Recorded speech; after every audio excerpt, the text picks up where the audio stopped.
Hi everyone, this is Sarah Woodruff and I'm coming back to you again today with another installment of how to use the law of attraction in your life. So hopefully you've had the time to review the introduction to the law of attraction, and if you haven't, I suggest that you go and you review it so that way you can kind of catch up on what we're talking about today on how to use the law of attraction to attract the perfect partner, the perfect mate in your life. So the little story that I'd like to tell you, so that way you can kind of understand where I'm coming from on this, is something that I've gone through. This past August, I separated from my partner of 10 years. Now, it's a very difficult thing to do, and although it was the right thing to do, it took a lot of inner strength for me to go about doing that. I have, and I still do, honestly. I still go back and forth. Did I do the right thing? Am I, attracting somebody else into my life that I'm really interested in? So there's a lot that you have to evaluate when you go through the law of attraction and you try to attract the perfect partner. One of the things that you can do is to evaluate your past relationships. So what does that mean? Well, that means that you can look back at your relationships and see where you failed as a partner. A lot of times we often put the blame on the other person to say, well, so-and-so did this to me, so-and-so did that to me, I'm not going to tolerate that anymore, which is actually an excellent thing to do because you're setting your boundaries and you're eradicating any tolerations that you really don't want to put up with. At the same time, you need to realize that nobody's perfect, so there will be things that you will need to fix on yourself. For example, for me, I need to work on patience. I actually am a very patient person, but it's putting up with the tolerations of what other people do that I need to work on. So what did work for you? What didn't work for you? And I suggest something easy for you to do is just take a piece of paper and write down what worked for me in this past relationship. Did you have a lot of love in the relationship, but maybe it was a loveless relationship? Did you venture out together? Did you travel together? Were those things that you enjoyed, or are you more of a homebody and you wish that your partner wasn't far away all the time? So what did work for you? What didn't work for you? How can you work on yourself? This is something that's imperative for you to attract another partner. You have to work on yourself first before you attract someone. Now, that's not saying that you can't attract somebody if you don't work on yourself, but the thing is, you need to be clear with the universe on what you are. The universe already knows what you are, but you yourself need to have this alignment to know, who am I? What do I want out of life? Who do I want to attract into my life? So what kind of partner do you want? Be specific. Be as specific as possible. Why is that? It's because the universe answers to your specific details. Have you ever noticed that sometimes the universe still answers, but if you say something like, God, I really hope this guy, I'm kind of lonely, I hope a guy comes into my life soon. Well, all of a sudden you get a flood of men, and it may not be the kind of man that you want. So the same can be said of a woman. So the thing is, you have to be specific. For example, if you are looking for a man who is tall and slender, has blonde hair, blue eyes, athletic build, maybe he's a trainer, he's a athletic trainer. Be specific. Write it down. Don't be ashamed and don't be afraid to write down what you want. Because when you write down what you want, you're putting your thoughts into action. You're putting your manifestations into action. And really, it's only you and the universe that truly know what you want. It's the heart and God, yourself and the universe, to know what you truly want. So be as specific as possible.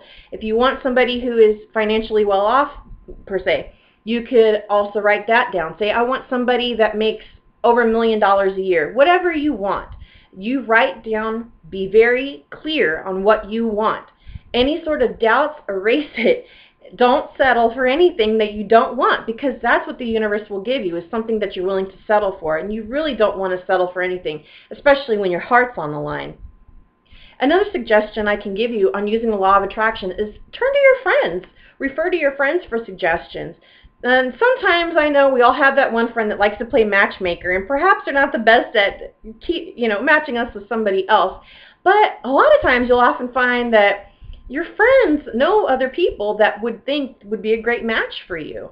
So reach out to your friends and say, hey, I'm kind of looking, maybe this is what I'm looking for. Do you happen to know anybody that might be single or maybe want to go out and be friends, or whatever your case may be? Also, look at the places that you hang out at, that you frequent. evaluate the places that you frequent. Now, when I say that, what I mean is, say for example, you like to go to the bar every weekend, which is fine. If that's what you enjoy doing, that's fine. But there might be some people at the bar that maybe you're attracted to. However, what if the bar, somebody from a bar, isn't exactly what you want to take home and isn't your ideal date? So what I'm saying and what I'm suggesting to you is to evaluate where you frequent. Do you frequent the library? Do you frequent the movie theater? Do you frequent the gym? What do you frequent? And when you're there, notice the people that are around you. Notice the people that are around you and see if any of those type of people would be someone that you'd be interested in. Because oftentimes, the places that we're interested in is what our trying to find the word, is what our special mate might also be interested in. So right there's a common thread. There's that common thread that runs between the both of you, that maybe you can find something that you're interested in, and it opens a door for an opportunity for a relationship to flourish. Also, if you are looking for someone who, say for example, enjoys swimming, but maybe you don't enjoy swimming, well, you need to go to these places that of interest for the person that is of interest to you. So in other words, if you don't enjoy swimming but your dream partner does, it would be best to frequent places such as beaches or pools or lakes, places of swimming, so that way you can maybe pick up somebody that would be of interest to you, or at least not, if not pick up, maybe that's a poor term to use, not pick up, but just to get to know people better, and you can get into these social circles. And also, last but not least, use matchmaking websites. Now, I asked my friend if I could tell her story, and she actually said, yes, please do. I want you to use my story. So my best friend Shannon, a few months ago, was on Match.com. So she was on a dating website, and especially with dating websites, they are very specific. Do you ever notice that? Or have you ever gone on to even social websites such as Facebook? They ask for specifics. When did you graduate from college? What are your favorite hobbies? What are your favorite movies? If you think about it, that's kind of the same thing as what the universe is doing. So the universe is asking you these questions. What are you looking for in a partner? So when you go to these dating websites, they'll say, what are you looking for in a partner? What kind of hairstyle do you want them to have? It's very, very detailed.